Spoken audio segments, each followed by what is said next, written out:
Yeah, we only got one, and it was Everybody ready? Oh, we're ready. We'll call this meeting in order. Please join me in the Pledge of Allegiance.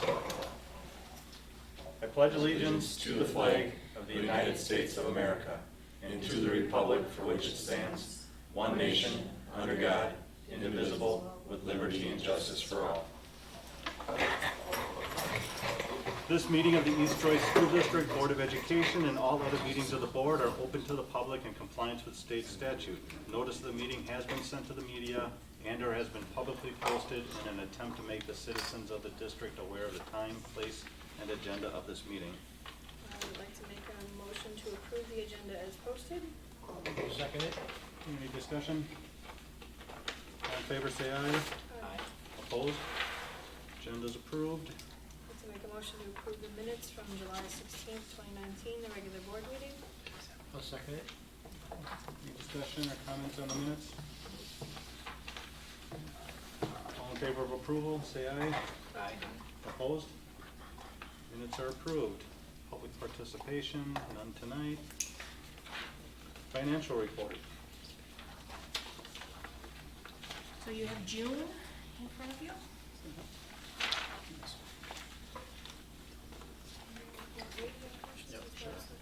I move the approval of June 2019 payments in the amount of $4,036,551.41 and the receipts in the amount of $1,037,815.62 as reflected on the financial statements. I'll second it. Discussion or have any comments, Kathy? The highlights, I was kind of looking at page 7. You know, it is fiscal year end, so it's an important snapshot moment. Revenues in June, that very first bullet point about taxes, you're booking a lot of things called receivables, items that relate to the 18-19 school year that you have yet to receive. And through this process, I guess you learn what cycle certain revenues and expenditures need to be booked on. So taxes is just one example of, again, a lot of things that are called receivables that are booked in June, and then on the expense side, there's payables. The open enrollment revenues, we collected $775,423. We budgeted $773,000 about, so very close in line to what we budgeted. An increase over last year's amount of $661. So more kids, a little bit more of an open enrollment in dollar amount this last year. Both of those things attribute to that change. And then the second bullet in key expenses, open enrolled out, we had budgeted $1,775,000. We spent $1,783,000, and also an increase again, a little slightly higher open enrollment out kids as well as a slightly higher amount.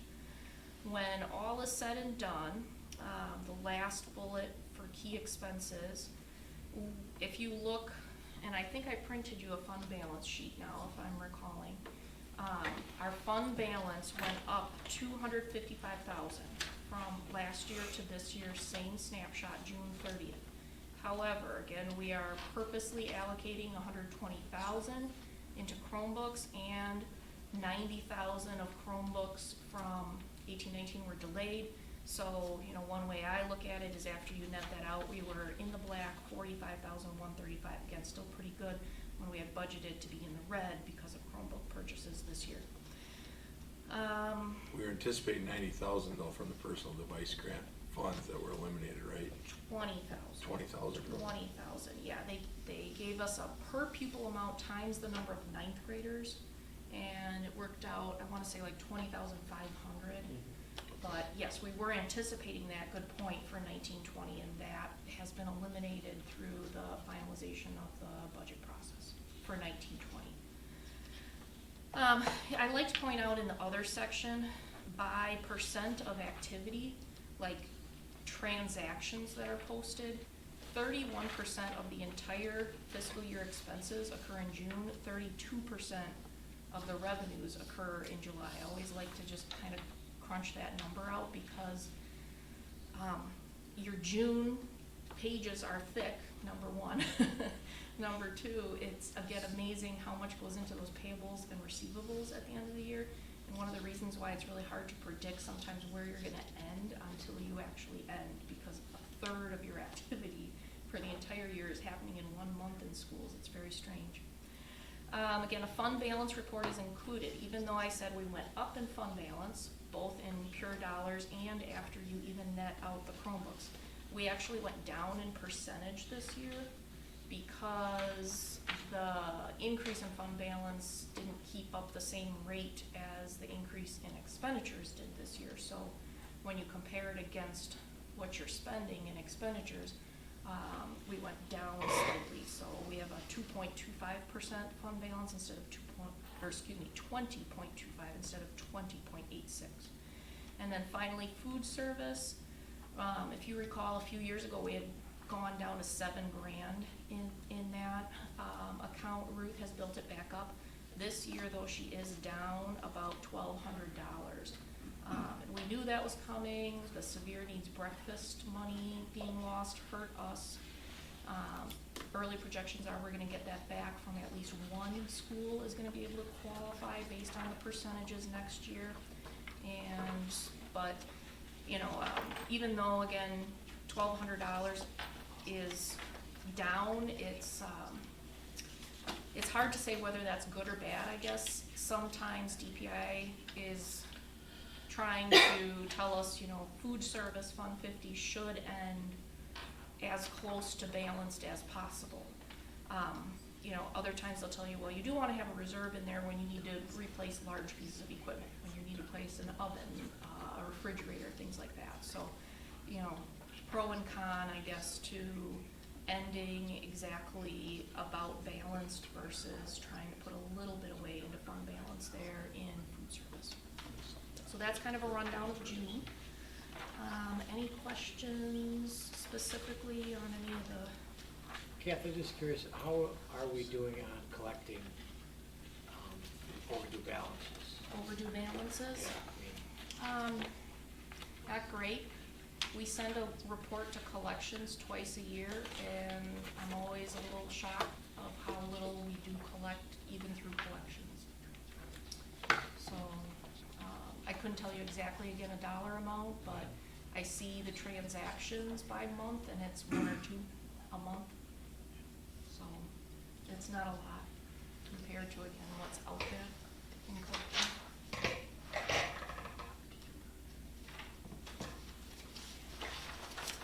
All right, any other questions for Kathy, the financial report? All right, all in favor of the financial report, say aye. Aye. Opposed?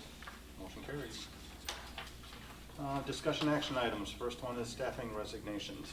I believe we only have one, am I correct on this? You guys with Becky Rail, Mark, is that the only one we have? I have Stacy, you have one too? Okay. So the one that's in your packet is from Becky Rail, who's our reading teacher at Prairie View, 3rd through 5th grade. Becky informed us this past week that she'll be resigning from the East Troy School District for another opportunity. So at this time, we want to wish Becky the best, thank her for her time, and we recommend approval of her letter of resignation. I'll make a motion to approve the resignation of Becky Rail. Second. Any discussion? All in favor of approval, say aye. Aye. Opposed? Motion carries. The second one that's come to our attention is in regards to Hannah Gunn. Hannah is our high school business education teacher. She informed us that she had another job opportunity come her way. She says she's thoroughly enjoyed her time at East Troy, honored to have had the opportunity to form so many great experiences, relationships with students, staff, and community. If she can be of any assistance during the transition, she'd be happy to help. So at this time, we recommend the acceptance of the resignation of Hannah Gunn from our business education, as our business education teacher. I'll make a motion to accept Hannah Gunn's resignation as And- presented. Can I just say, I'm assuming these motions too, if not, I just want it on record, we will be following the liquidated damages clauses with these resignations. Chris, how long was Hannah with the district? This was her first year, just right? And this was more, I think, she doesn't say in here, so you should be a little careful, but I think it was a proximity issue That's what I was So- getting at. with her new the new district, it's more about proximity. How about filling these 2 positions? You only got 4 weeks, and do we have options set up already, or? We have one coming forward tonight, Okay, and the other one we have in the works. all right, Yeah. good. Okay, do we have a second on Jess's motion? I'll second it. Okay. Discussion? All in favor of approval, say aye. Opposed? Motion carries. All right, any others? Staffing recommendations.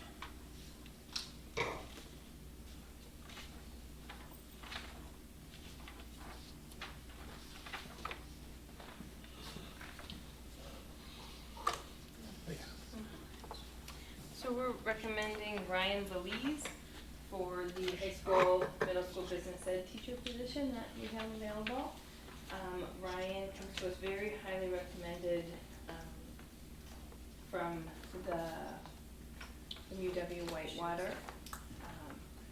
He student taught last year and then did teach summer school. So you can kind of see his credentials down at the bottom. But he has double icing was part of our interview team, and felt like his degree in marketing and in business education and business folk ed would be a nice addition to our department. So we recommend Ryan Belize for our high school, middle school business ed position. Okay, I'll make a motion to accept Ryan Belize as our high school, middle school business education teacher. I'll second. Any discussion? This is the same position that Hannah's vacating, right? Okay. It's in the synopsis, but business ed's hard to fill. So as soon as we caught a little wind that Hannah was maybe resigning, and she was very transparent about that, we got the posting up very soon, like the next day. And then Ryan applied, and we brought him in to interview him like the next day. So with business ed, you can see we had 2 applicants. We now have 4 total, because since we've offered to Ryan pending board approval, we've had 2 more. But he by far had the best qualifications of anybody else. So it's a fast process. Yeah, oftentimes when we have a position that we've heard of that there might be a resignation, I tell the administrators to go ahead and post it with the understanding that, look, if it doesn't come to fruition, it's just the posting. We don't move forward with it. But at least then if a resignation does come forward, they can immediately already have done interviews and be moving forward to getting a candidate.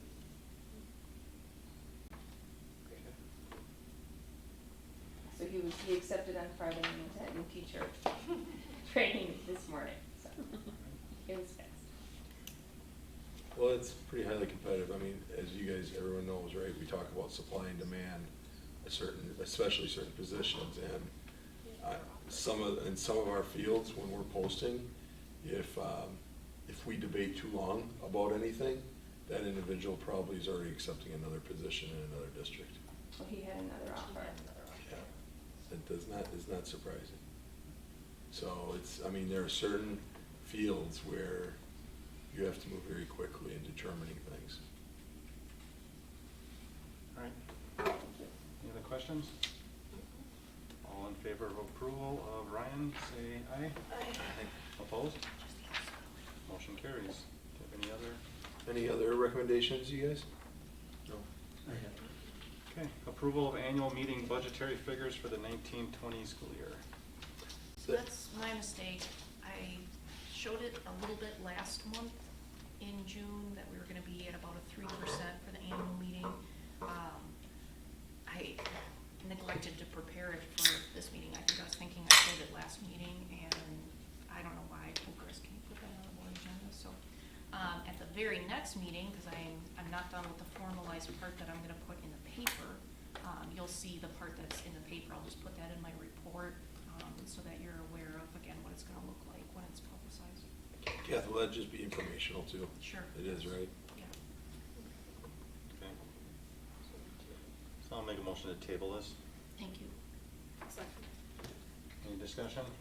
All in favor of tabling, say aye. Aye. Opposed? Motion carries. Ad hoc referenda committee feedback.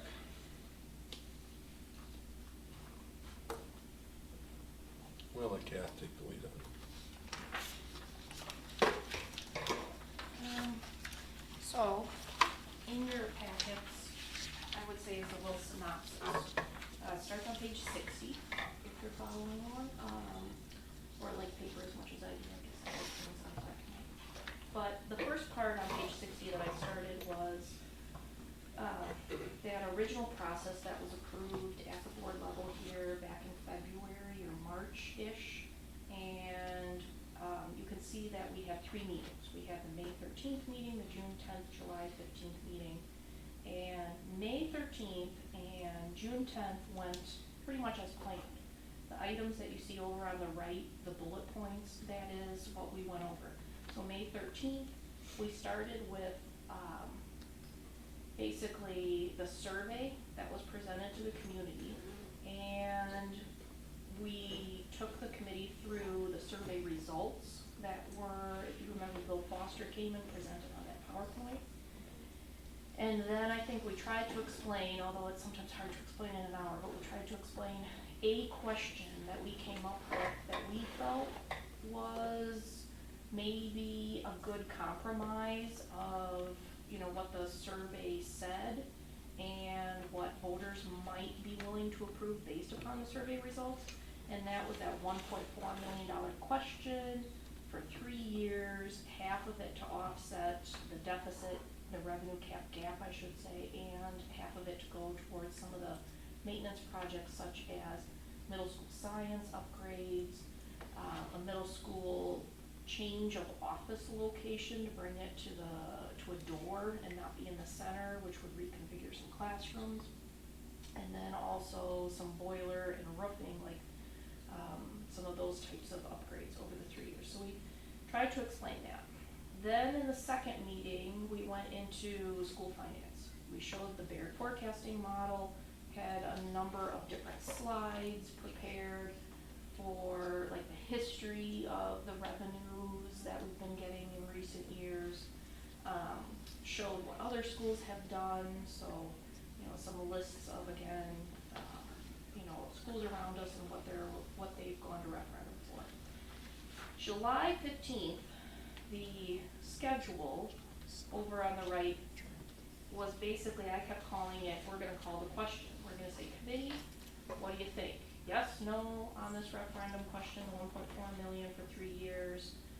We pulled back a little bit after having some discussions to say, let's have some time where the committee can digest the prior 2 meetings, the survey and the financial information, and they could talk amongst themselves in small groups. We could have some guiding discussion questions, but then how we also wanted to stay on track was, instead of like calling the question with 16 people right there in the room, after that discussion that night, we would put out a survey, and that's what you see a couple pages later is a Google Doc survey, where then we call the question and say, okay, how do you feel? And I like that, looking back at it, because, you know, I don't care how big or small your group is, but you're gonna have some people who are vocal and some people who don't wanna say anything. So I liked the survey because everybody had a chance to voice their opinion, not be judged by others. So, you know, I was all on board with that direction to hopefully get through you tonight. Talk to the feedback and decide on next steps. So I'm always jumping to the conclusion. My conclusion is these questions, not just my conclusion, we talked about it as an administrative team, but, you know, we have to kind of ask ourselves, I think, what are we going to be about? Do we want to proceed with the referendum? If so, what is the referendum question? And what election window date are we pursuing? And what are the best methods of communicating, developing a communications plan? I think in all of our discussions, it always comes around to, we have these kind of 4 topics that are left to talk about and decide and hash through. Timelines. In 2020, there are 2 possible election time frames. There's April and there is November. And according to one of the new laws that was recently passed, you can only go to referendum once per year. However, when you approve the resolution for the referendum. It's not the actual election date. So up here on page 61, the one little piece I will say too is from now until December, if you wanted to try for both April and November, keep in mind if you formally approved the resolution for April and December, you would have a 2019 once a year election and then a 2020 once a year election for November. Does that make sense? I don't feel like I explained that really well, but you could do both April and November by approving April in 2019. The one thing I also tried to say in here was we shouldn't wait till December. We should decide, for example, like in November, are we pursuing a resolution, get kind of a draft going, because then we'll take that time between November and December to actually work with the attorneys and write it up. If we're not gonna go for a referendum and we're working on it with the attorneys, they're gonna be billing us. So, you know, I'd like to say yes or no in November and then get it ready and not have that happen, you know, prior to December, if that also makes sense. So attached here now on page 62, I told you what we decided to do with the committee is put out a survey. We had, other than Tony and Bob, we had 16 members on the committee, 4 business, 4 parent, 4 community at large, and 4 municipal members. 12 chose to take the survey. So we had 12 responses, and this one is just kind of a bar graph to show you the responses, but it's nearly impossible to read what they're selecting here over on the left. So hence we wrote it out on page 63. So on page 63, the question that they're responding to in this graph form is based off of what you have learned, the survey results, the revenue cap gap, what other schools have done, which alternative would you recommend that we proceed with? And multiple answers were okay. Could select multiple answers. Which I blacked out names, but after these pages I did include everybody's individual surveys. I did think it was kind of neat to look through each person and see if they were selecting multiple ones or nope, they were firm in just, you know, choice X. I thought that was kind of interesting too. But basically, here were our choices. So the first one was go for an operational referendum for $1 million over 3 years to address the revenue cap gap. So if we took maintenance out of the picture and we said we're going for an operational referendum just to help balance that Baird forecasting model, just to help offset, okay, our expenses are here and our revenues are here, the difference, we would need about $1 million for each of 3 years. We had only one person liking that option. The next one with the 6 responses was operational referendum as originally proposed. So 1.4 million over 3 years. A portion goes to revenue cap gap, a portion goes to those maintenance and upgrades, the middle school science labs, the middle school safety improvements, which include office relocation, parking lots, subsequent classroom reconfiguration, and again, some boiler roofing. We had thought that we could, in those 3 years, knock off one of those projects a year. So middle school science labs 1 year, middle school office reconfiguration 1 year, and then boiler roofing 1 year. So that one, how it breaks down, is about $900,000 towards a maintenance project, and then the remaining $500,000, which really is about $250,000 to offset the revenue cap gap. It's only about $250,000 because of the compounding.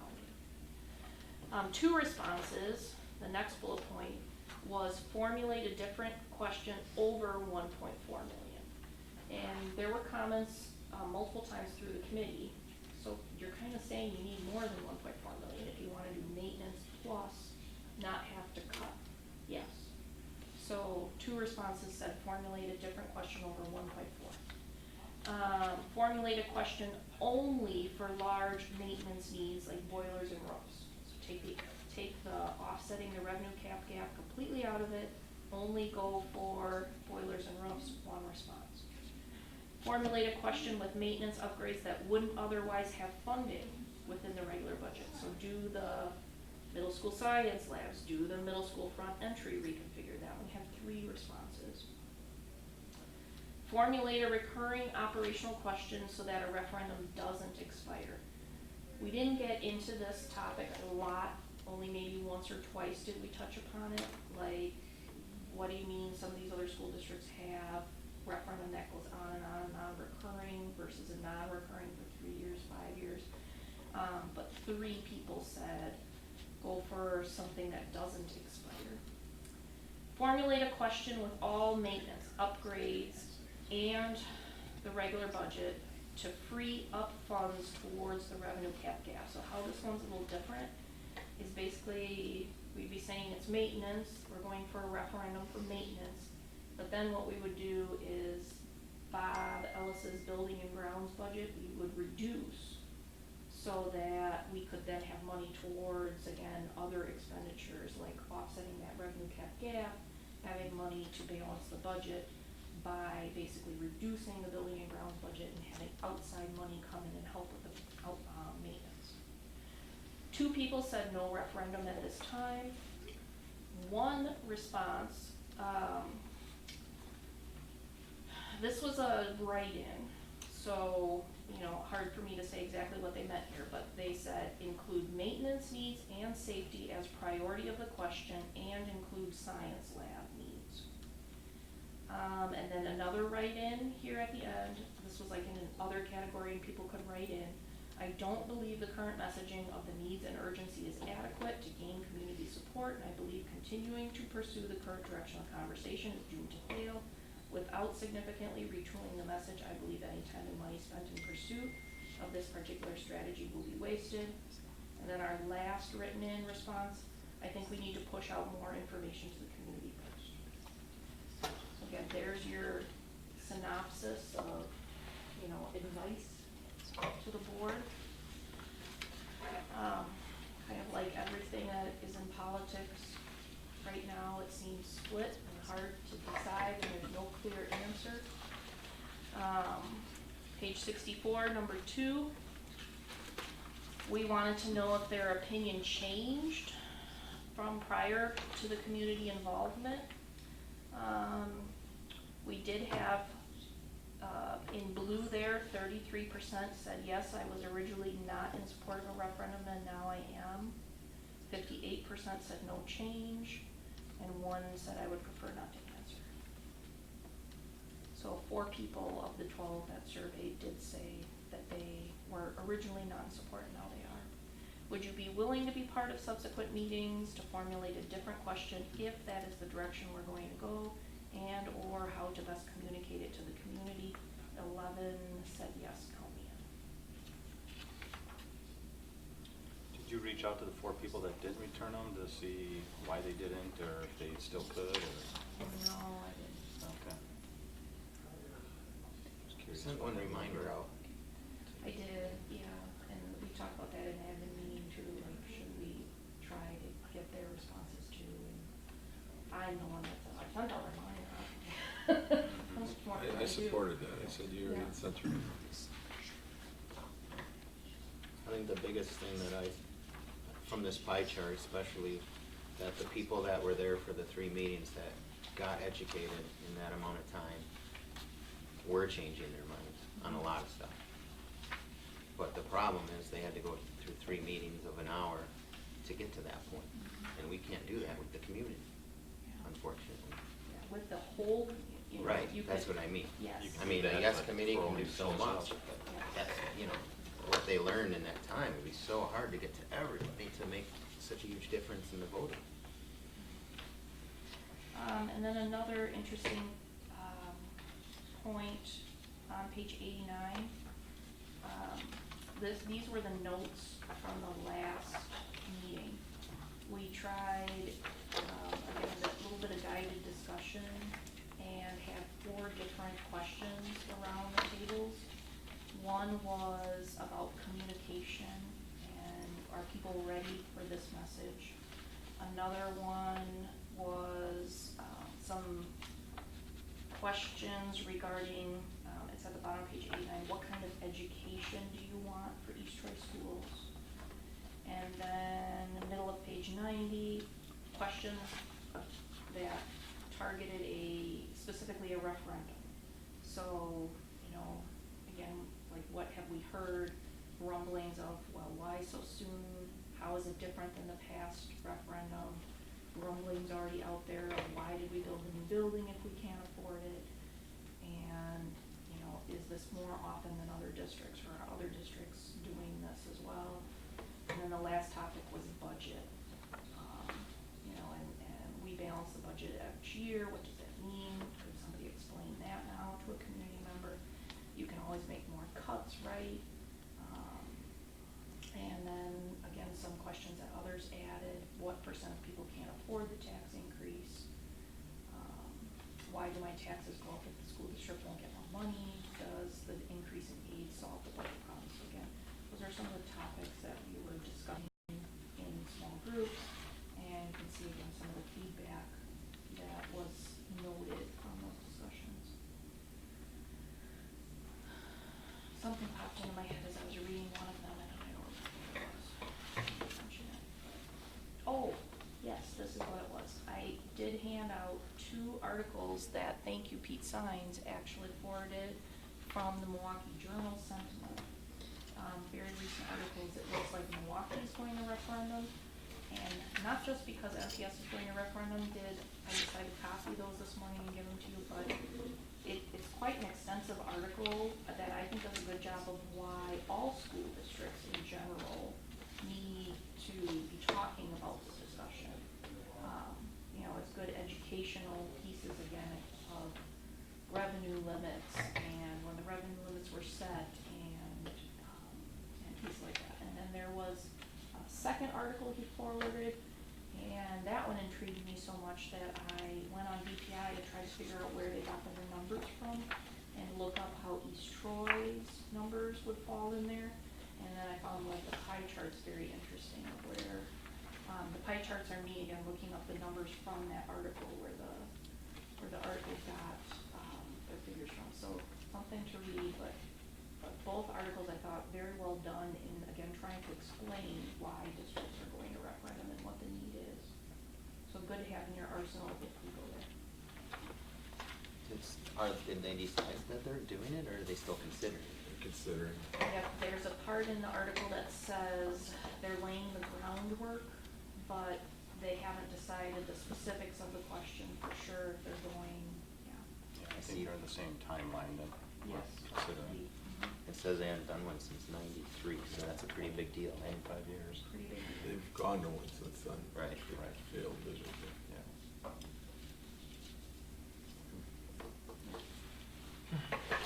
Well, we should discuss. And on tonight's docket, if you notice, it's been posted informational discussion. There was no way we wanted an action done tonight. We didn't know how you feeling there needed to be an action tonight. But Kathy's timelines are important to recognize too from that about there's only so much time that dialogue can happen before an action of either going or not going needs to occur. And obviously our recommendation is, right, not on a solution, not on going, but rather we need to know, we would highly recommend one way or the other that we don't miss the timeline of having, if we were to go, having that vote be done. Obviously in December at the very latest, so we can at least have it within this calendar year, the vote, meaning the vote of the board to go to a referendum. So it allows us the opportunity next year to not only go to the taxpayers if we were, but to maybe come back again if we needed to with something different. And again, that's not pushing the solution, it's pushing the timeline if you were to decide to do that. I want to say first and foremost, Kathy hit on it. I want to say 2 things. Kathy did an incredible job running that ad hoc committee.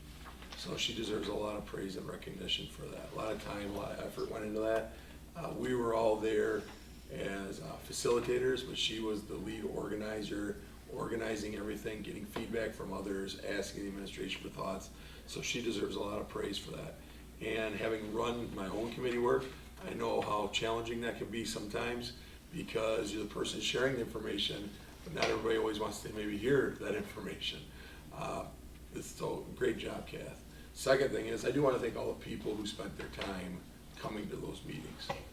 because they did it out of the goodness of their heart, and honestly, they attended all the meetings, they were very interested in it, and I want to thank them because I think they came with a very open mind. And that's what you have to have when you come to these meetings.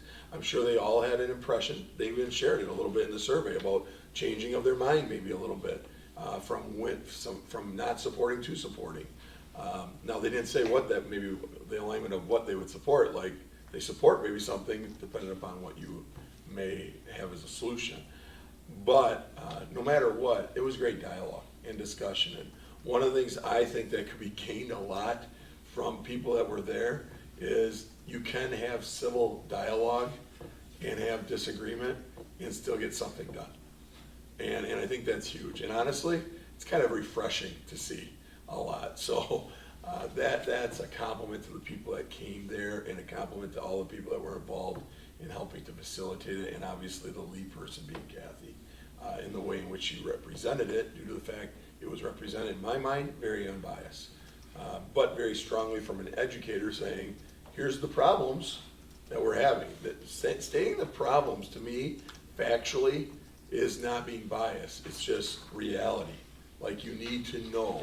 And that's one of the things I guess I would say, as the board talks about it tonight, as you think about it on your own and reflect and probably have more questions that come up than answers. Some of the things that I was doing when I was thinking about this, and I'm like Kathy, I get to solutions too quick sometimes, rather than get off the solution and let a process work. So I'll try not to do that at all tonight. But I think some of the things that have to be asked is, so what are the clear set of needs of the district? And if that can't be answered, like if you were to go, I'm not sure. Well, that identifies some of the work we need to do immediately. Like if we don't know those clear set of needs, then we need to work on that too, right? And that's not a cut on anybody in this building right now. If they were to go, I don't know the clear set of needs. That's a good identifier for us to begin where we gotta get to. So what are the clear set of needs? Because one of the things I believe is, it's good to demonstrate what other districts are doing or not doing and what we're proud of and what we're doing. But when it comes to monetary and whether or not operational referendum questions or capital referendum questions are passing or failing, I don't believe many people in any communities, I don't think East Troy is any different. I think it's good to share it. I don't think people get too excited one way or the other about, well, they're doing it, so we need to do it. I don't think many people, some people do, but I don't think that's the thing that gets people to say, yes, you got my support because Elkhorn did something, or McGonigal.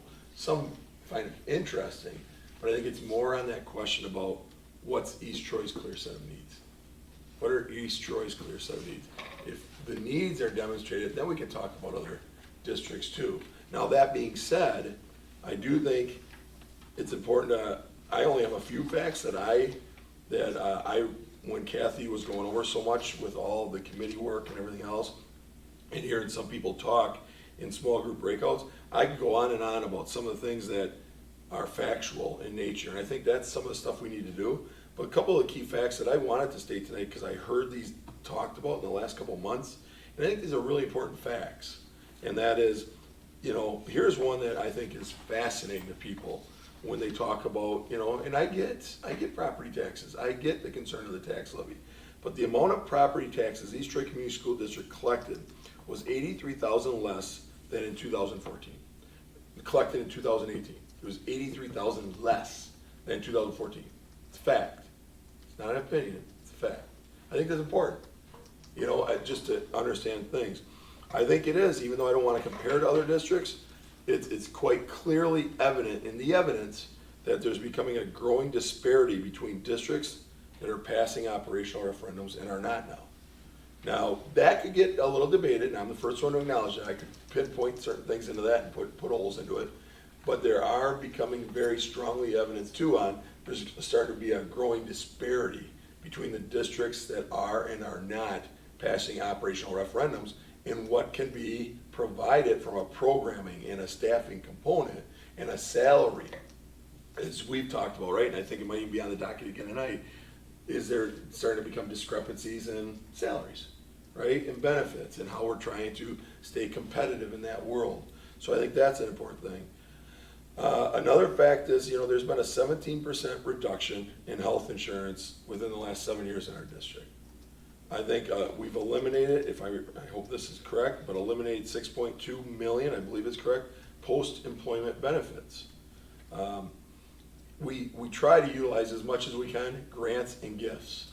And the reason I bring that up is there are a lot of obviously donations we get that we are so thankful for from various boosters, various individuals within our community, outside our community.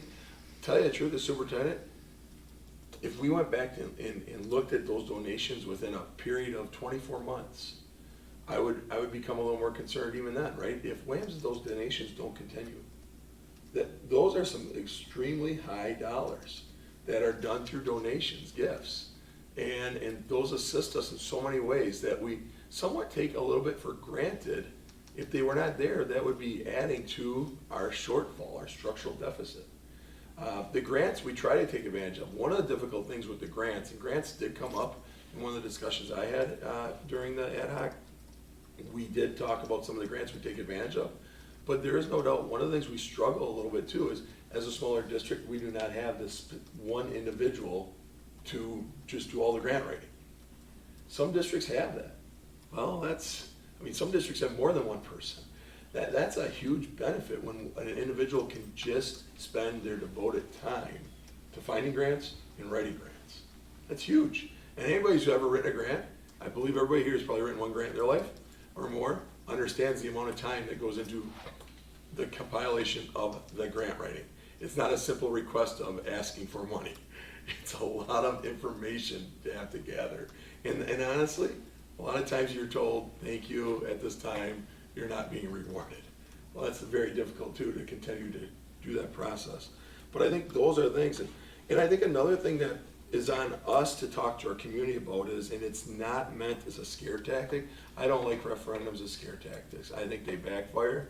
I think what's meant is you have to be as forthcoming as possible for people to help understand what it means to if you pass or don't pass something.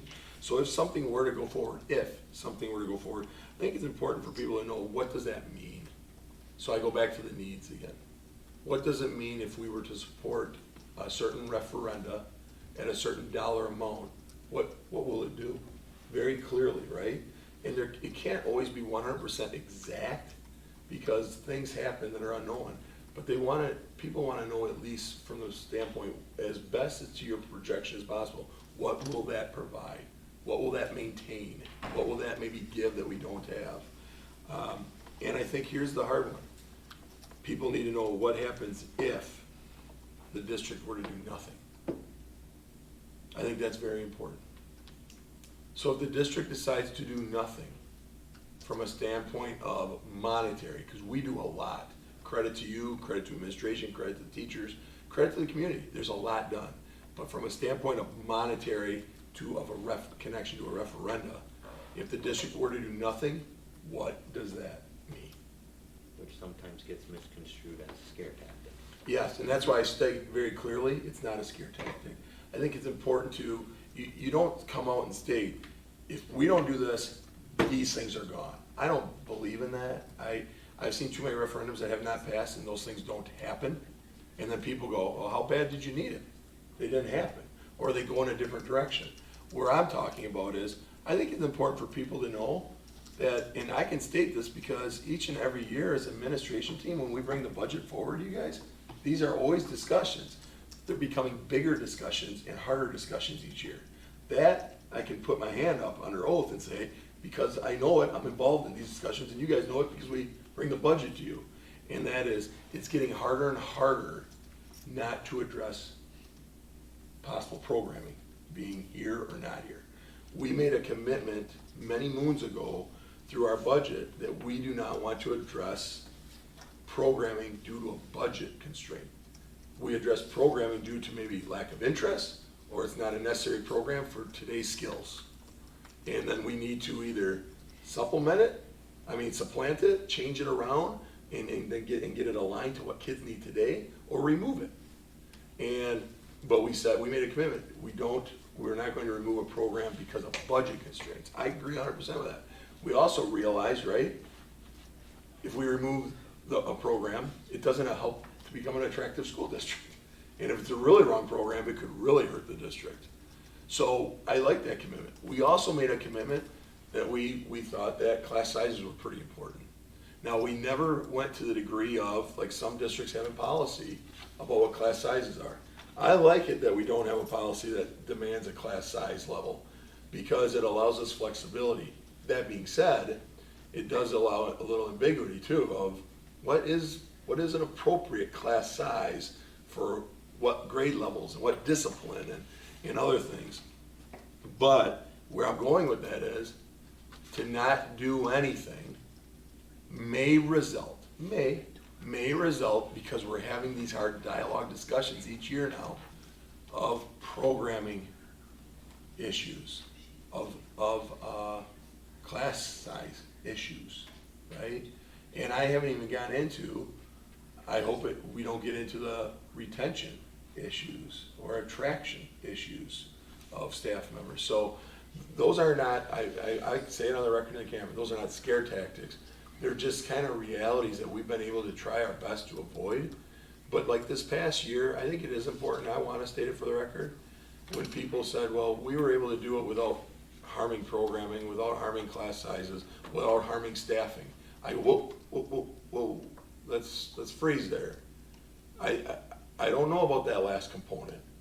I think we were able to avoid programming, I think we were able to avoid class sizes, but staffing? A majority of our budget recommendation this year was on the insurance side. That's where we came up with a lot of the funds, right? We created 2 plans on insurance, but we raised the insurance due to the fact our insurance rates were very high this past year. Nothing we could do, unfortunately, in regards to that. With that being said, that is on staffing. We might have been able to maintain our staff, but we did do it on our staff. So I think it's important that we just recognize those things and take those into account. So if I can reiterate, I just say we got to really have a clear set of needs and talk about those needs. And I'm not trying to push a solution. I'm not trying to say you can go to a referendum. I'm trying to say we have to identify those needs and then determine what do we need out of it. And if we elect, we do not do anything in relation to a referendum, what does that mean for our district? What does it mean? If we can define that as best as possible, at least we're being very upfront to the best of our ability. Some people won't want to hear it. Some people won't believe it. Hopefully a majority will. And wherever that takes us. So, and I think some of those facts are really important in regards to the tax levy and the disparity of districts and some of the other things we've done and what we've cut.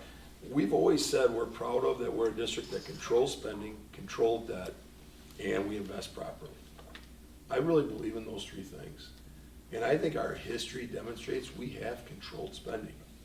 I think we can lay out a lot of facts that show that. Not opinion, facts. I think we can show that we have a lot of facts that says we have controlled our debt. Congratulations to the board on that. I mean, guys, just 3 years ago when we passed our referendum for a beautiful elementary school, major renovations at our high school, a few at the elementary school, but overall our $24.7 million project and all that, I mean, it came in at a $1 per 100,000. I mean, we were asking for $3 per $300,000 home. That's controlling some debt. That's watching your spending. That's being fiscally responsible, which is one of the biggest goals of our district. And I think we've invested properly. We've cut. So fiscal responsibility, we balanced our budget and have cut $6.7 million since 2007, 2008. And in that same time, we have also done $3.4 million of impact needs. Some people could say those are additional cuts. They are. Those are tough choices because $3.4 million of impact needs is we felt we needed this, so we're going to stop doing this. We felt we needed this, so we're going to raise this so we can address these new things that our district needs, these new programs that we need. And we didn't get additional funds. We didn't get additional dollars. We made some tough decisions. You guys made some tough decisions. And that's $3.4 million of those in addition then to the $6.7 that we've cut to have balanced budgets. So I really think all those things, when we go through them, demonstrates controlled spending, controlled debt, and investing properly without ever having gone to a referendum, except for the one capital, the one. Some people think we've gone to a lot of referendums lately because we had a couple failed ones. But it was the same type of referendum, it was just we had to restructure the solutions differently.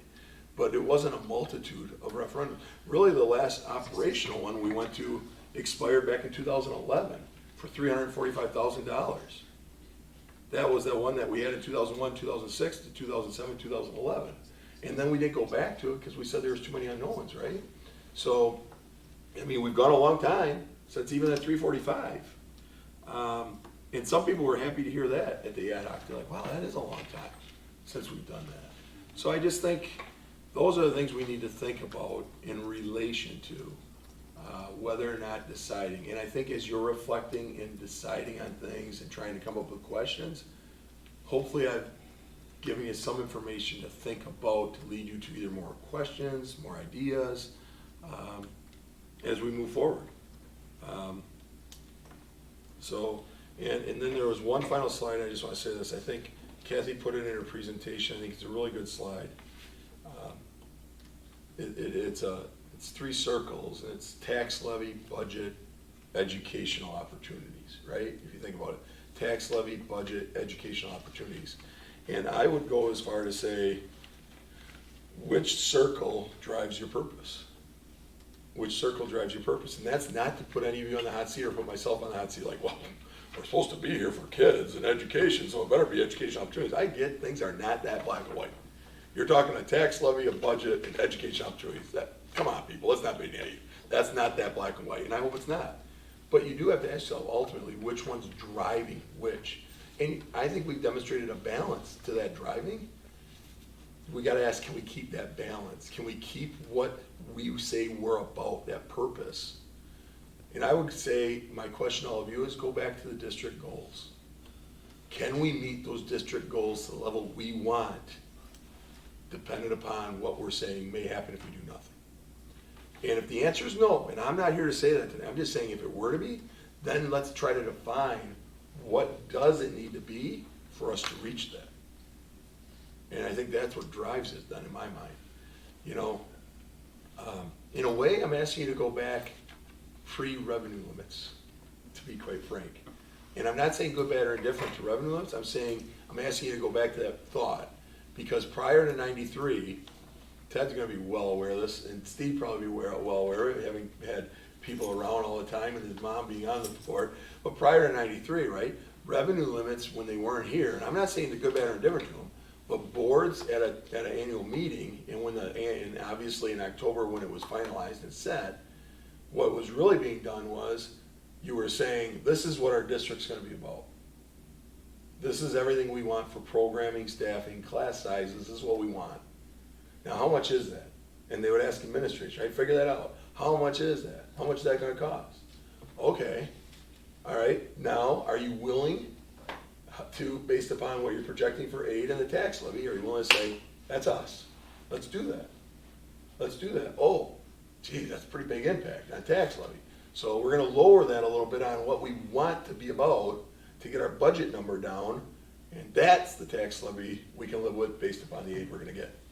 Okay, and that's what they would do, right? Now, it's kind of gotten reversed since 93, if you think about it, especially over time, right? You're being told what your revenue limit is. That's your spending limit, right? That's your limit.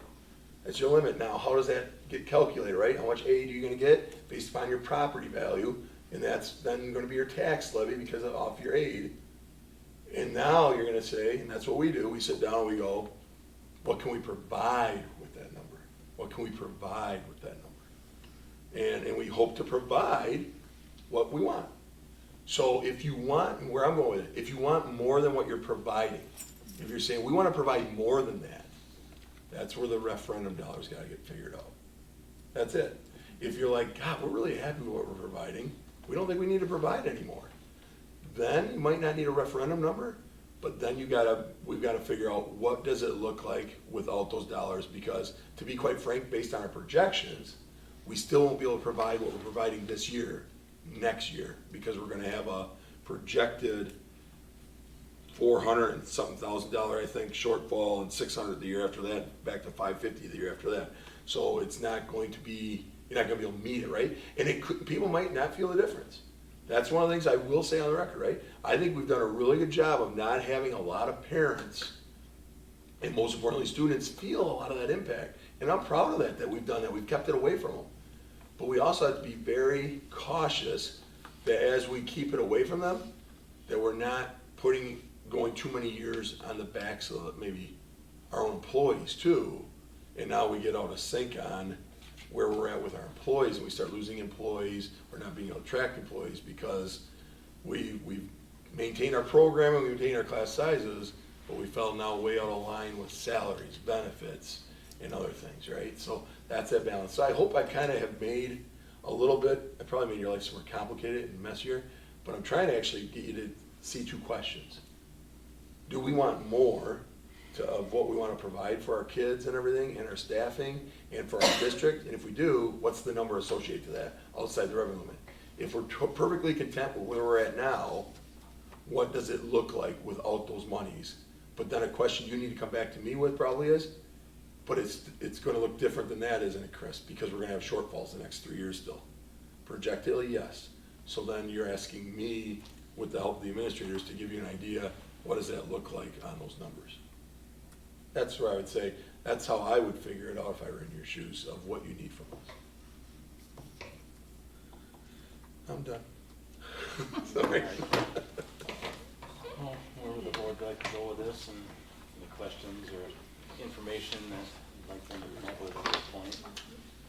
I guess I have one. Has that maintenance list that was generated late last year been looked at again, or fine-tuned, or tweaked at all? I think we could relook at the maintenance list, and we could say, ask Bob, was he able to accomplish some of those projects? Most of them were well out of the range of a Yes. budgetary, Yeah, exactly, right? exactly. But just, I know cost of going up, things Yeah, keep changing, you bet. so that was So 8 months ago. updating so maybe the costs of them, and Probably You just bet. another fresh look at it. I also don't know, did Bob ever on those maintenance projects, Kath, did we ever get to the point where he prioritized them from his belief? Well, yeah, and that's another hard piece to try to describe, but there's different versions of the maintenance is I think my best answer. Yeah. Because again, there's things that he would do if we had larger sums of funds. And then there's things that he prioritizes within his own budget, you know, knowing he's never gonna get that amount. And then here is his amount that he's going to be working on. And why I bring that up, I'm gonna be bringing something in the near future, about, it's called Fund 46, and we need a 10-year maintenance plan. And again, Bob has spreadsheets and spreadsheets of things, but like that one needs to be more of the reasonable, this is what I'm gonna fit in my own budget, and not a lot of, again, we're gonna upgrade the middle school science labs, for example, type of items on it. So, you're definitely, again, with what we're trying to do with Fund 46, it's a new fund to add, you're definitely gonna see a 10-year maintenance plan, but will it have soccer lights on it? Probably big not, items, you know, yeah. again, like, that's the kind of, struggle sometimes with Bob's lists. So, you know, I guess what I'm thinking is maybe, again, we have 2 lists at minimum. Probably the normal, and then what Yeah. you're thinking anyways for a referendum type question, Mhm. just to kind of update that at this point. I guess we asked for the ad hoc committee to happen to try to help us make the decision. And I guess, do you guys feel like we got what we were hoping to get from that, from what was presented? I mean, did it make our decision any easier? Not really. Honestly, no. Because again, their opinions were kind of all over the place. It seemed like it swayed more, but like I said, they got Yes. educated and it swayed more, so.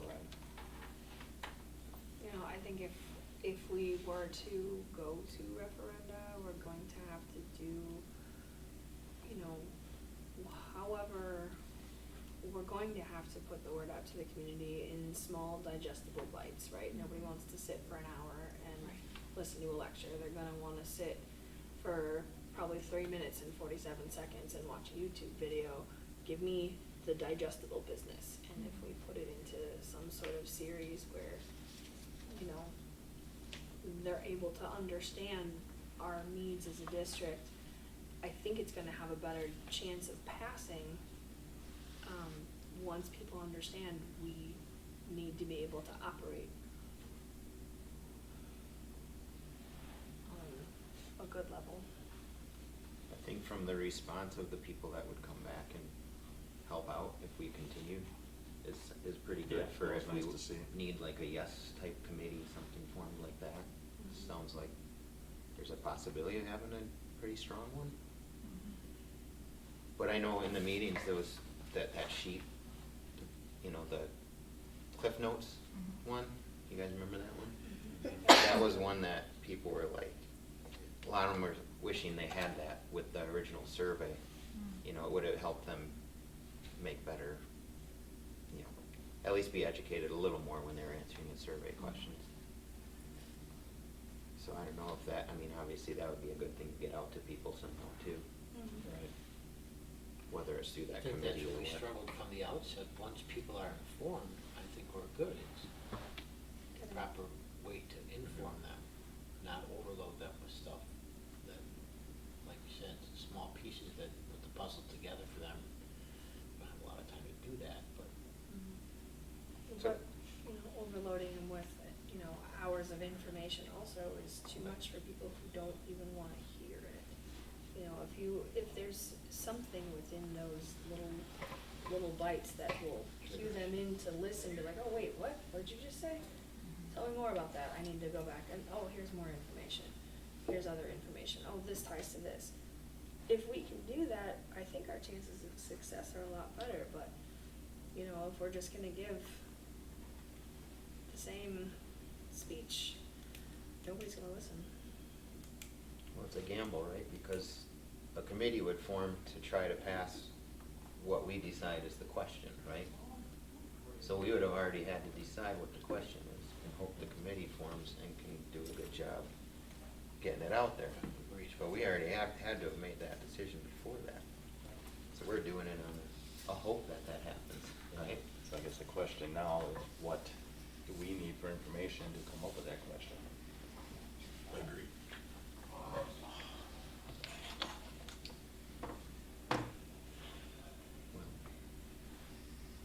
Anybody think of anything else that they're missing right now? Ted, you want updated, you asked for the maintenance, you want us to try and get as close to updated numbers on that science lab and safety and everything?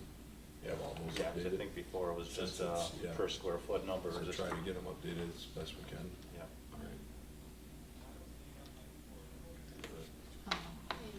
And to piggyback on that, when you say overload, where I always overload myself is, again, which direction are we going? Are we going kind of where that survey was, saying it's for what the 10-year-old one said, it's for like buses and roof and regular things in the budget that are things? Are we going for like the middle school science labs and the middle school office reconfiguration? Or are we going for, listen, we just don't have enough money to keep on operating? You know, one thing that, again, I just keep overloading myself with trying to decide which direction is the best direction.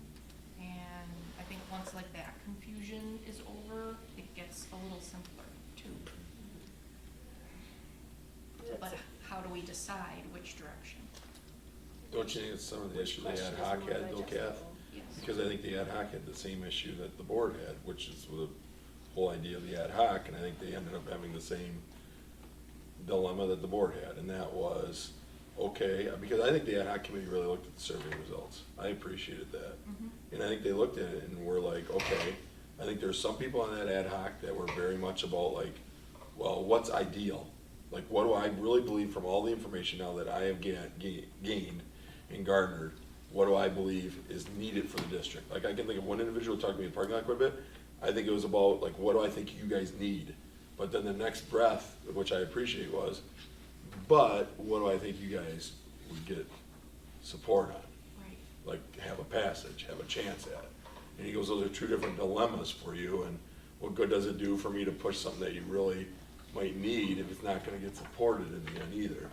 So, and I think that kind of came back to, again, them going, I think a lot of them looked hard at that survey and said, well, where are you approximately at? Which is kind of where you, originally we talked about, right? Like, what's the closest thing we can get to on a value, on an impact, for a tax, for a referendum impact on, from a monetary, and then what can you get done with that? And I still think that has to be maybe one of the driving questions, right? Is it gonna be the number that drives what gets done, or is something gonna get, or is it gonna be what gets done driving a number? I really think that has to be a key thing. If that doesn't get defined, we're running around in circles. Yes. We're gonna run around in And circles. again, not that I don't mind getting like. No, but the- we'll run around in circles. we'll run We can get around these in numbers, circles. because I think it's important for you guys to be able to use them, right? To go, obviously, we can't get everything done there. If our driving force is this amount of impact on the local taxpayer. So I think you're asking for your updated numbers, Ted, is valid, to the best we can get, right? Right. I mean, an architect's not gonna spend too much time on a science lab number. He'll probably just give you a ballpark figure. But I think that still in the end will be the key question, like how, you know, and we're trying to resolve a few things, right, if we go forward, and trying to resolve maybe projected structural deficits. Operational and a few. Yeah. Well, Yes. semi-related to this, like going forward, we'll have that Fund 46, like will this stuff in the future, like 10 years from now, we're gonna need to do upgrades to something, or, you know, updates to something, is that stuff that's going to be built into your budget 10 years out? You know, and that's something for us to consider, are we gonna go to an operational referendum? Yeah, let me bring up, or let me mention, I guess, since I brought up what Fund 46 is. It's something that we haven't had a use for here in the past for a couple of different reasons. One, we're negative tertiary aid. For every additional dollar that we spend, we lose additional aid. And how Fund 46 benefits schools that are positively tertiary, the flip of us. For example, I came from Clinton. Clinton is the flip of us. For every additional dollar they spend at the end of the year, the more aid they get in the aid formula. And it's because we have about 70% of our monies come from property taxes, 30% from state aid, and again, they're flipped. It's very interesting. Anyway, districts that are positively tertiary want Fund 46, because at the end of the year, if they have $100,000 or $200,000, they push it into Fund 46, they can garner more aid in the aid formula. Again, if we do that, if we push into Fund 46, we're gonna lose additional aid for our taxpayers. So, number one, I was like, why would we ever do that, okay? But where I was convinced a little in my mentality was, if we ever get to the point where we don't have to short-term borrow anymore. So right now we're still short-term borrowing almost $3 million. And if we have a year where, number one, we have extra money, and number two, that we're already in a hold harmless in the aid formula, where if I put and spend more money, I am not dinged negatively on the aid, then I would deposit the money into 46, because it's upon deposit that it hits your aid calculation, not at the time you take it out. So I would be depositing money into Fund 46 kind of negative aid free. Like, and again, a lot of things have to happen to get yourself into that situation. And then you're gonna love this one. The other little caveat of Fund 46 is you cannot start using that money until 5 years after you deposit your first dollar. So all of these things are in this Fund 46 structure, and again, that's why I'm like, well, maybe we'll start Fund 46, deposit our first dollar, the 5-year clock will start ticking, and again, maybe someday we'll be out of needing to short-term borrow, because what you want to do right now when you have money at the end of the year in the situation we're in is it's just in fund balance, reducing the amount you're going to short-term borrow for the following year, but, you know, again, someday. And then maybe eventually you will build up enough resources in Fund 46 to do something. Will it be 10 years? I don't know.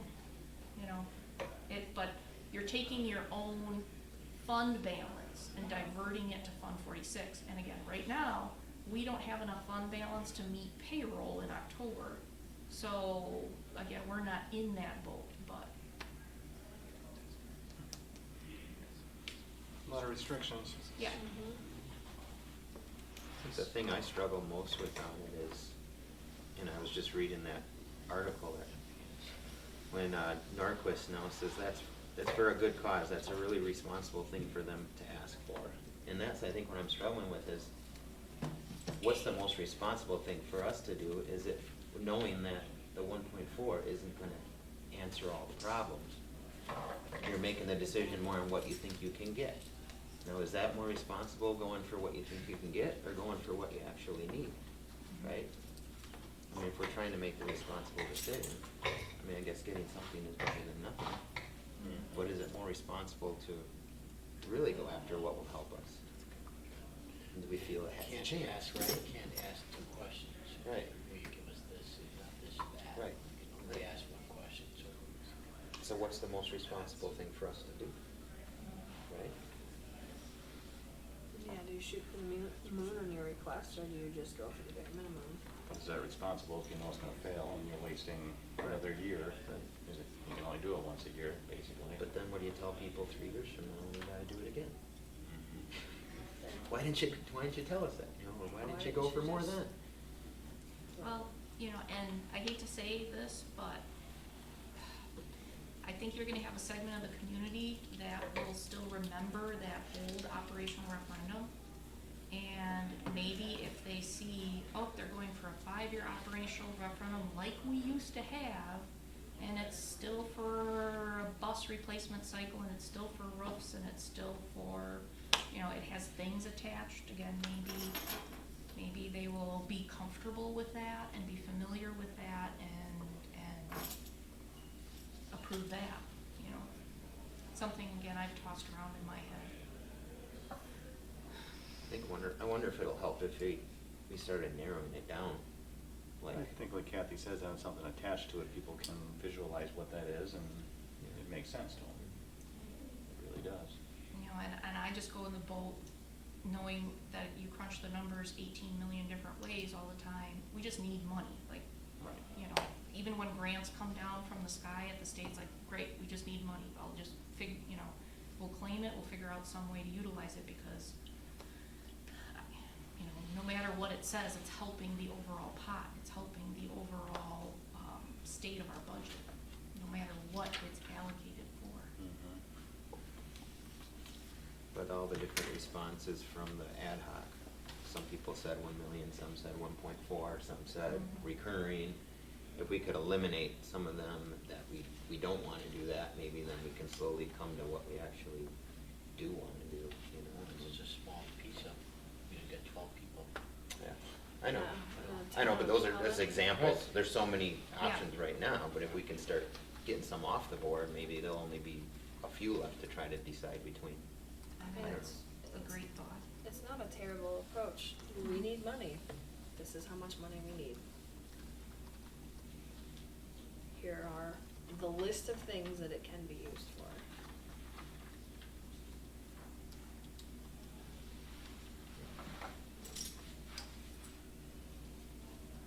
Safety sells right now too, more than ever before, I think, in history. We need safety. Yeah. Fear sells. Middle school project really comes in. Fear sells.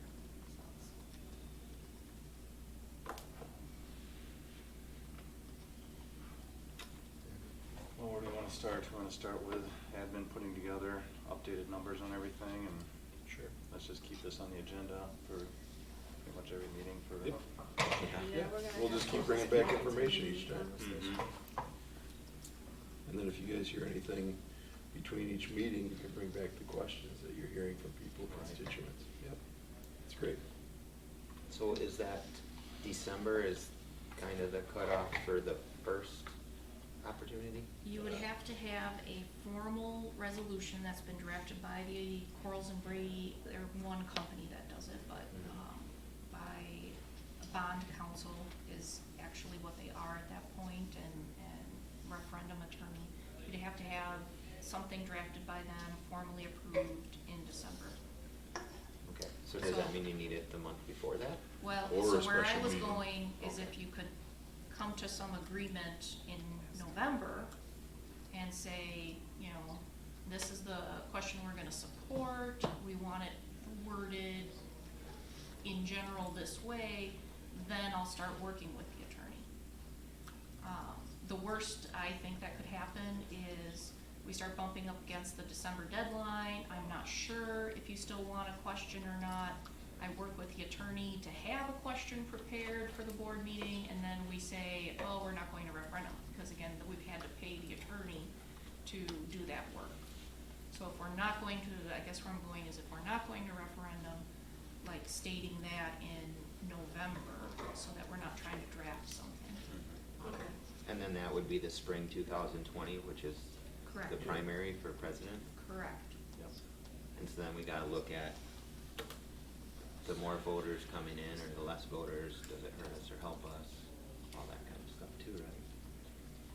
Yeah, I think you can look at a lot of sides of the spectrum on that one. Yeah. People But bring a I- lot of There's information. never good answers there, Yeah. one way or the other either. Never. so. I Totally think goes one way? that's, Yeah. I think that's a good way to stay around in information, is to try and look at all the sides of the golf ball. But if we just keep our focus on how can we achieve our goal of getting funds for our district and focus on that, we should be able to have a decision. Yeah, keep it on the agenda for every meeting and just keep the discussion going. That gives us 1, 2, 3 meetings before November. Do we have 2 meetings in September or just one? So does that help with? One, I believe. We Just don't a need to full have meeting. Kathy then? To Yeah, so continue? at this point, I would report back to them that we're in continued discussions, write something like that, and, that we're gonna gather some more data, bring it back to you at a future meeting, and, But please stay tuned, because we Please stay tuned. need your help. Yeah.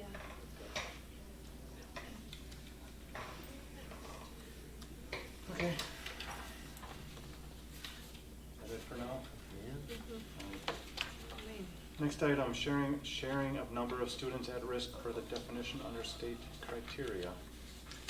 Yeah, so we don't have all of the data back. I had thought we would by this time, but we don't have all the data back from the state assessments. We just got it and haven't had it long enough to be able to dig in to be able to report out on that, so I'd like to table it to next time.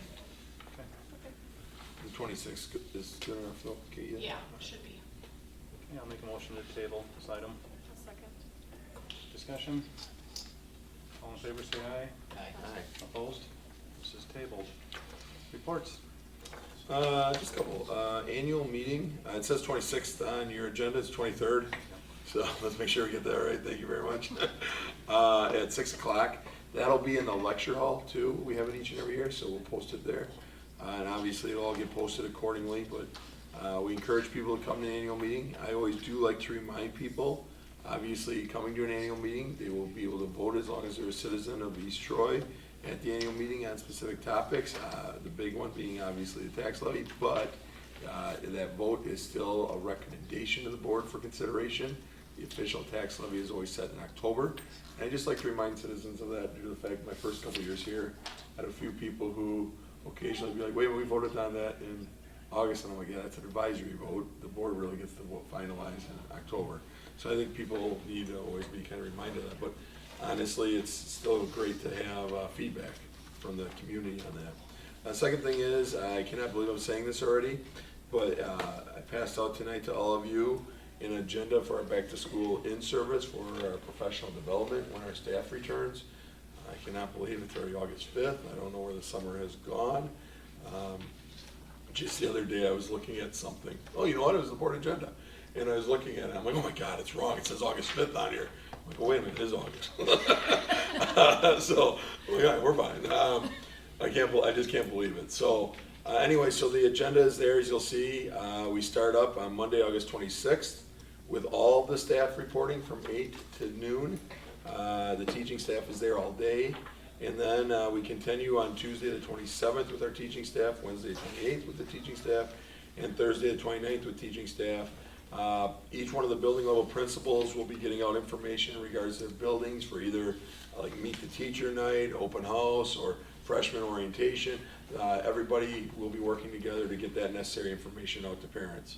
I'll be sending a letter out this week to all the staff, everybody, all included, all employees, just welcoming the new employees to our district that we have at this time, reminding everybody of our upcoming professional development and service dates, and then there's a reminder on the online safety trainings too that can be done. I want to say this, I had one of the coolest discussions I've had in a while with a graduate of our high school 2 years ago, and he is going to college now. He's in like gaming coding, and he just randomly came into my office, which was great.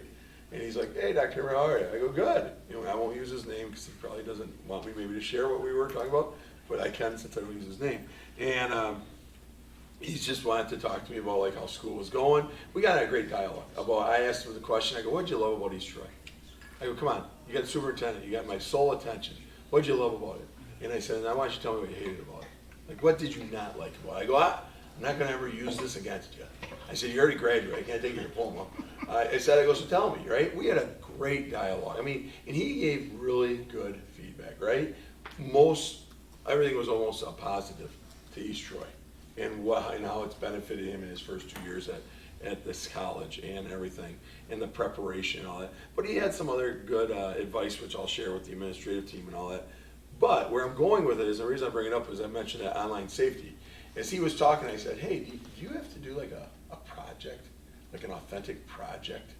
And he goes, "Yes, I actually have to do one this coming up year in VR, in virtual reality." I go, "Really?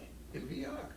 I said, "Wouldn't it be kind of cool if you could take your virtual reality, which is a world that I have no idea when you talk to me what we're really talking about, but I'm acting like I do." I said, "Wouldn't it be cool if we could make some of our online safety training be VR?" I said, like, I just got done doing an EpiPen training online, right? I just got done doing AED training online. And I said, wouldn't it be cool if we could do that like VR? Like I said, hands-on, like what better thing? Like, I mean, I need to really know what I'm doing rather than watch a video and take an online assessment.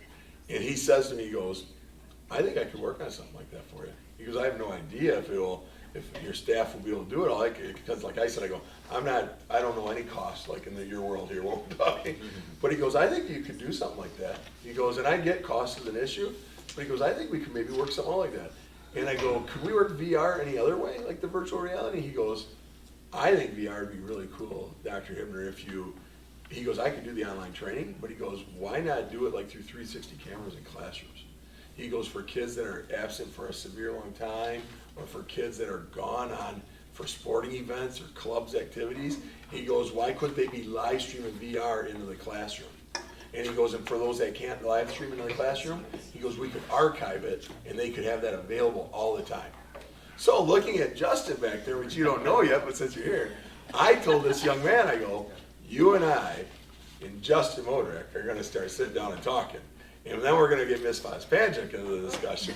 And then I said, we're going to start getting the principals into it." And I said, "I have no idea, young man, where this is going to go.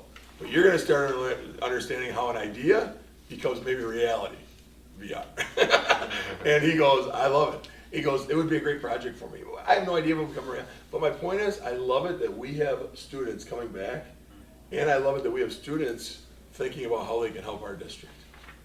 And to tell you the truth, it's amazing the timing, because as Amy knows, I have last year in the spring, I started talking about how do we help kids who miss so much school because of being gone for events.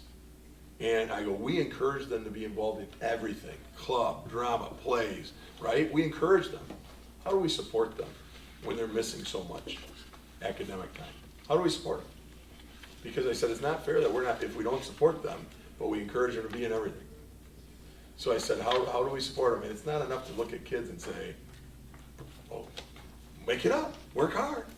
Oh, teachers available." No, that's not enough. I don't believe it's enough. I think we have to find alternative ways. So I have no idea if this is I hate to say it, but a reality of what we could do. But I think we need to explore those type of things to help students. I mean, these are kids who are active, doing what we're asking them to do, but, you know, and some kids, they get sick for extended periods of time. They shouldn't be having to worry about that now, oh, I'm out for 10 days, so I get 20 days to make it up, let's say, if that's what a practice or policy is. That's the last, I want them to truly learn, you know, and some of those kids who are absent want to be a part of it while they're absent. How can we make that happen? Instead of having them, you know, figure out alternative ways. So anyways, I just thought that was really neat. Looking forward to seeing all the staff. And then my final thing that I wanted to say tonight, I was going to leave it for communication announcements, but I'm not going to. I want to introduce Kent Kleinowski, our new high school co-principal. He's been here a few times already, but he started officially on the 1st of August.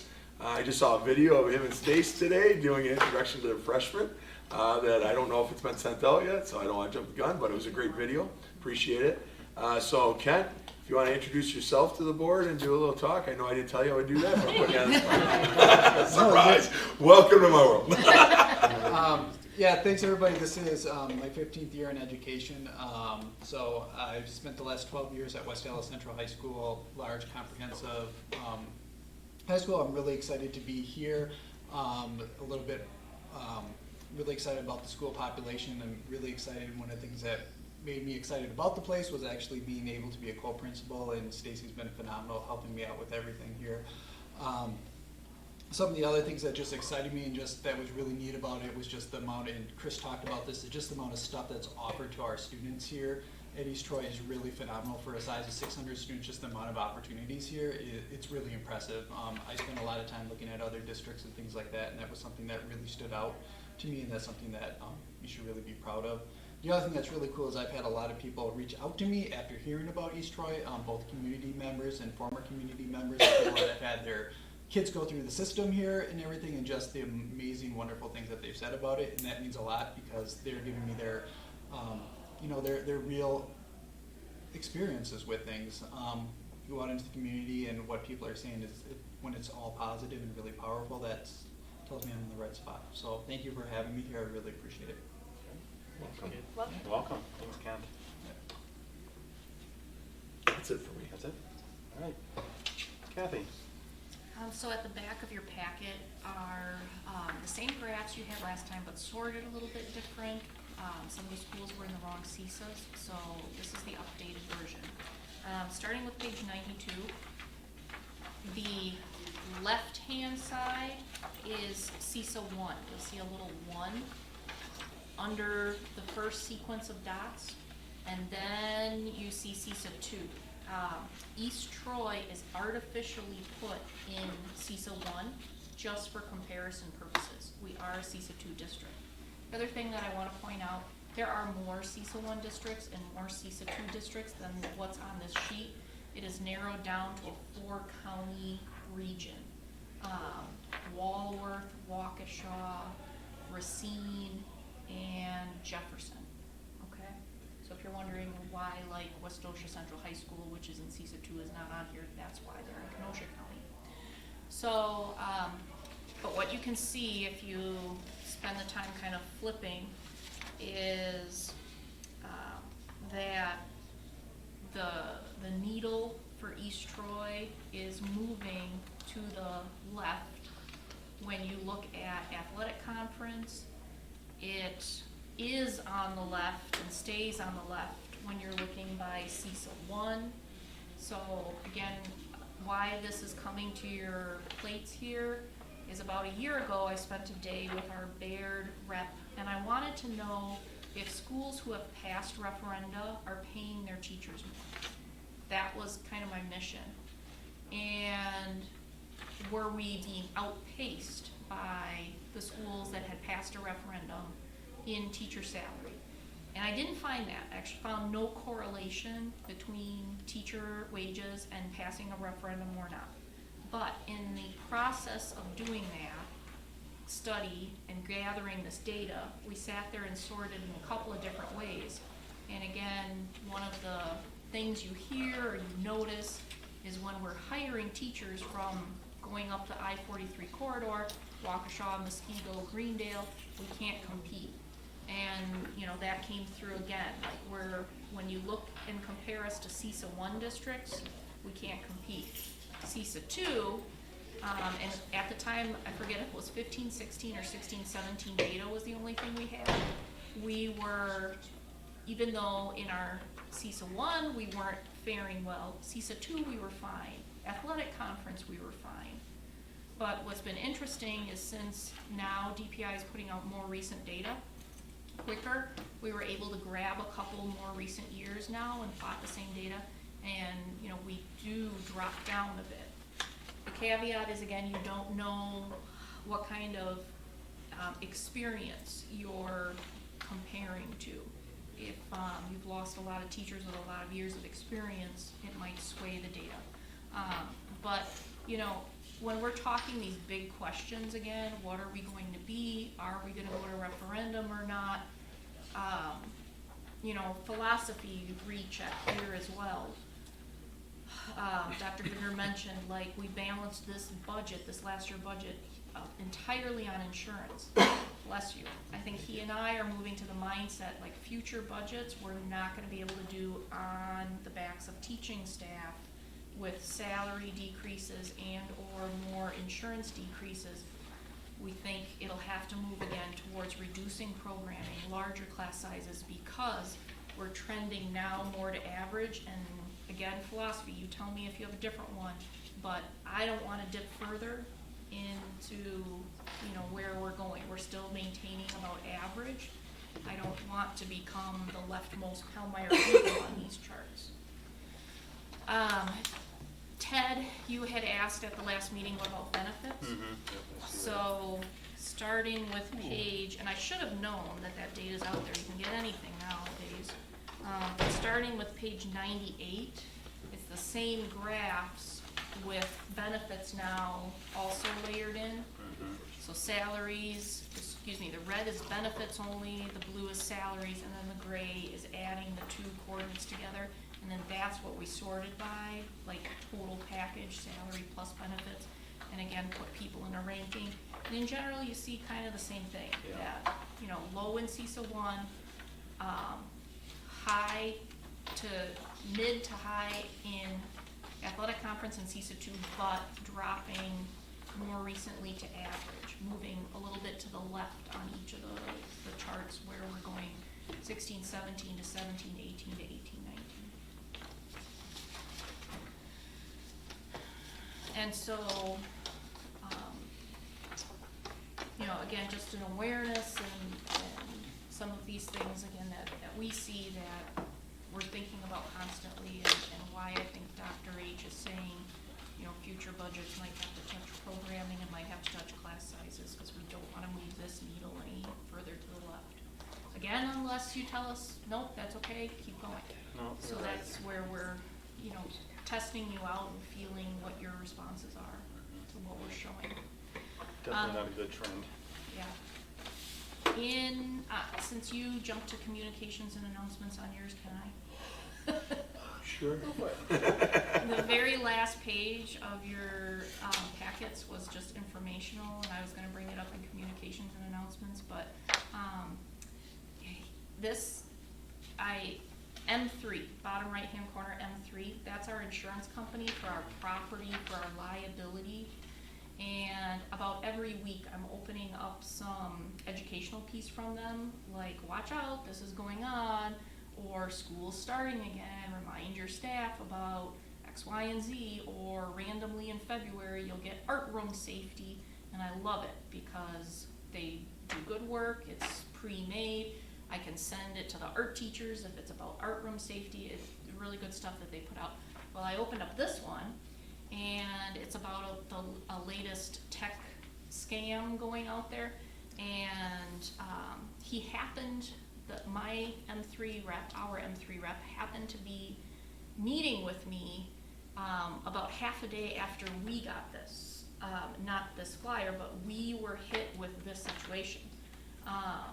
A spammer, a spearfisher email person impersonated one of our teachers, sent an email to our payroll person saying, I've closed my bank account, please divert my next check to this account instead.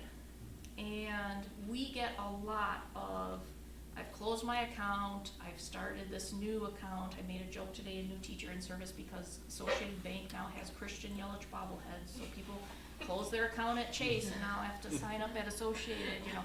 We get a lot of checking account changes. Sometimes people tell us last minute because we, about a week ahead, have to process the next payroll. You know, when people get paid on the 15th, they think it happens on the 14th. It happens like on the 7th or 8th that it actually gets sent off. So sometimes we're getting notified from somebody, oh, yep, I changed my bank account, and we will close their bank account very quickly then. Fine, we won't put your next check into your account you closed, because then there's a $12 fee and blah, blah, blah, blah, blah. But we never do their new check to their new account until they've physically filled out a form with us, hand signed it, and it feels a little tedious. But this square here is us. I was just telling our M3 guy that it happened to us. The person, the email went to payroll saying, close my checking account, here's my new account. Payroll, Debbie, closed the account, but then said, I'll need you to fill out this form, you know, either come in and do it or send me this form. Didn't hear back. The employee then got a paper check on the next payroll, because we do this pre-noting and this $0 is sent on the next run. And the employee came in and said, well, why did you issue me a paper check? Knew, again, they were being nothing about this fraudulent email that was sent about them. So again, somebody went on our website, found a teacher's name, sent an email, and was trying to divert funds. So I thought it was kind of cool that our process got highlighted here in M3 as like a good thing to follow. To at least we outsmarted them one time. That's what my accounts payable person said. At least we didn't send the money one time. But other districts have been having this happen. So that was another thing that he said as he met with me that day, and we talked about what Actually led to one of our additional online safe schools training too that Justin brought forth with the phishing. And so all the staff love it. I mean, I'm not sure people realize how much the staff does, all of us included, and not just preparing, right? But when I say like the online trainings, like I just completed the 10 that I had to do. I mean, I had to do like 10 of them. I mean, it was like 2.5, 3 hours worth of online training that you're watching the videos and then you're taking the assessments. And if you're a person who had to take it again, not that I was, then it's even longer. I mean, I like to say I think I passed mine right at the minimum, so thank you very much. But we're always adding to them. Justin brought up that everybody should have an online training this year with the phishing of the emails and everything. Honestly, I found that really beneficial, Justin. That was a very interesting one.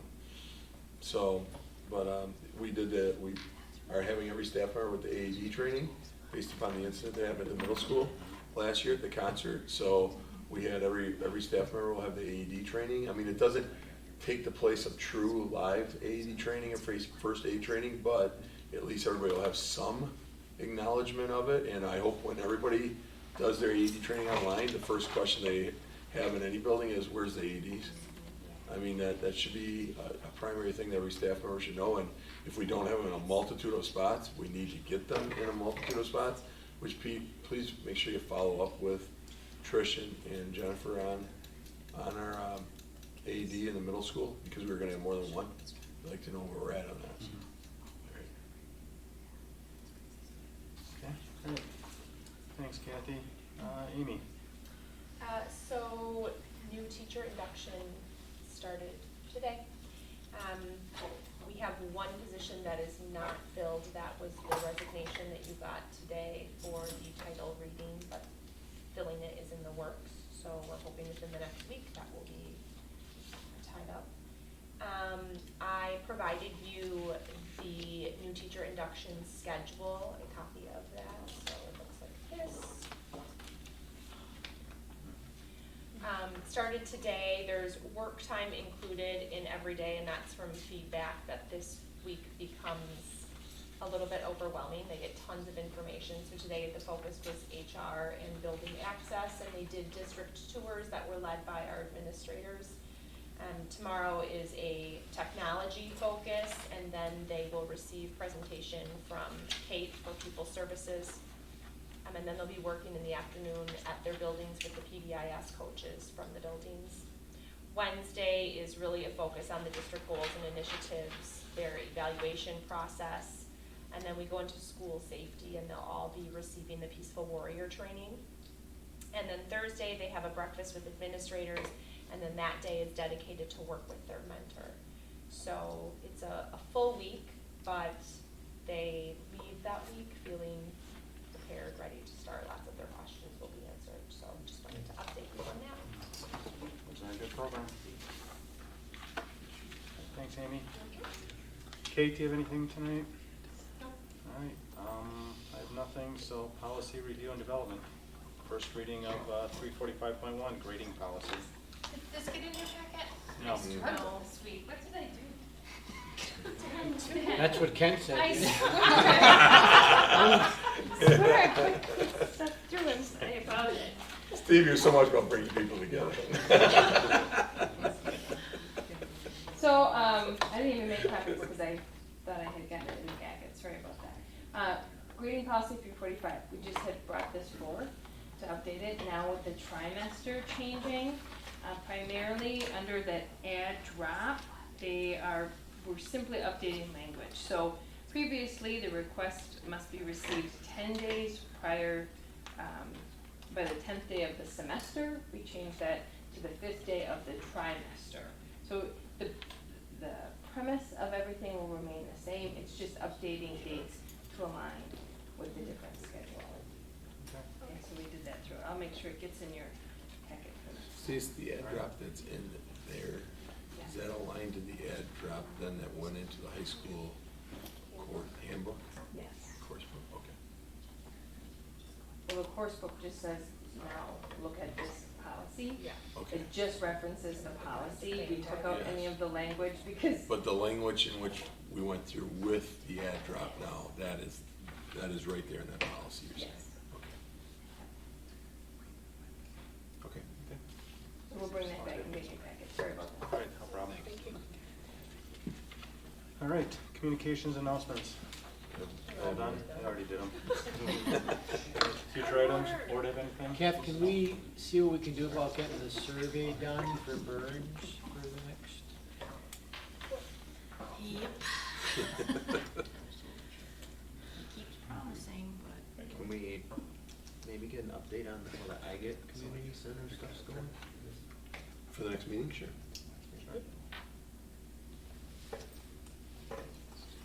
I don't have anything left on it this week. Okay. All right, I think that's it. Signal executive session. All right. Do you have a second? I'll second it. All right. All in favor of adjournment, say aye. Aye. Opposed? We're adjourned.